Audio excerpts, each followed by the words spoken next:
காவிரியின் குறுக்கே அணை கட்டும் கர்நாடக அரசின் முயற்சியை கண்டித்து டெல்டா மாவட்டங்களில் நாளை பல்வேறு போராட்டங்கள் நடைபெறும் என்று விவசாயிகள் அறிவித்துள்ளனர். இது பற்றிய விவரங்களை தருகிறார் செய்தியாளர் சார்லஸ். கர்நாடக அரசு மேகதாது பகுதியில் புதிய அணை கட்டும் திட்டத்தை ஏற்கனவே அறிவிச்சிருக்காங்க. இதனை எதிர்த்து டெல்டா மாவட்ட விவசாயிகள் தொடர்ந்து பல கட்ட போராட்டங்களை அறிவிச்சு வராங்க. இந்நிலையில் நாளை அரசியல் கட்சிகளோட ஆதரவோட முழு கடையடைப்பு மற்றும் பஸ் மற்றும் ரயில் மறியல் போராட்டத்துக்கு அழைப்பு விடுத்திருக்காங்க. நாளை டெல்டா மாவட்டங்களில் தஞ்சை பகுதியில் கடையடைப்பு மற்றும் கண்டன ஆர்ப்பாட்டம் நடைபெற இருக்கு.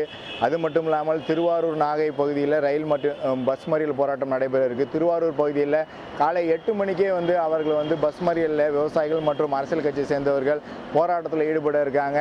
திருச்சியை பொறுத்தளவு நாளை வணிகர்கள் அனைவருமே கடையடைப்பு போராட்டத்தில் முழுவதும் ஈடுபட போவதாக அவங்க அறிவிச்சிருக்காங்க. கூடுதலாக மணல் லாரி உரிமையாளர்களும் மண்பாடி, அதாவது இந்த லாரியோட மற்ற மணல் தேவைக்கு மட்டும் இல்லாமல் லாரி உரிமையாளர்களும் தொடர்ந்து இந்த முழு கடையெடுப்பு போராட்டத்துக்கு ஆதரவு தெரிவித்து நாளை திருச்சி மாவட்டத்தில் லாரிகள் இயங்காது எனவும் அவங்களும் அழைப்பு விடுத்திருக்காங்க. நாளை நடைபெறக்கூடிய போராட்டத்துக்கு கடையடைப்பு மற்றும் பஸ் ரயில் மறியல் போராட்டத்துக்கு அழைப்பு விடுத்திருக்கக்கூடிய சூழ்நிலையில் பொதுமக்களுக்கு இயல்பு வாழ்க்கை பாதிக்கப்படக்கூடாது என்பதற்காக டெல்டா மாவட்டங்கள் முழுவதும் கூடுதல் போலீஸ் பாதுகாப்பையும் போட்டிருக்காங்க.